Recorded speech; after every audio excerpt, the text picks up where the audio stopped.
Patay ang isang construction worker matapos pagsasaksakin sa inuman sa San Mateo, Rizal. May unang balita, si EJ Gomez.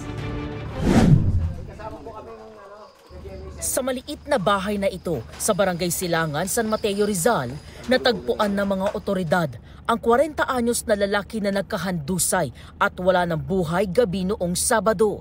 Sa investigasyon ng pulisya, nakipag-inuman sa dalawang lalaki ang biktimang construction worker bago mangyari ang krimen sa bahay na madalas nilang tambayan. Dumating daw ang isa niyang katrabaho. Nagkaroon daw sila ng pagtatalo ng katrabaho na humantong sa pananaksak.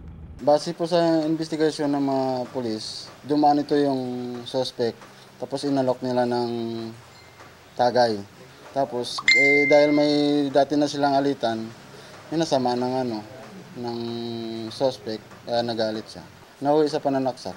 Natent na nga naman ng crew na nakahandusay na yung biktima. Wala na po kami makitang sign of life that time. So presumably dead on the spot yung pasyente. Ang tinamo niyang tama, ma'am, is left upper nipple. Tapos puncture yung wound niya. So probably dahil sa isang matulis na bagay, ice pick, siguro mga ganon.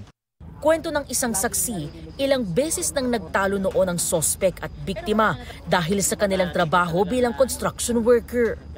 Ang pagkakaalam ko po, sa mga trabaho po, sa mga skills, yung mga ganun po. Parang nakarinig po kami ng ingay na may nagtatalo.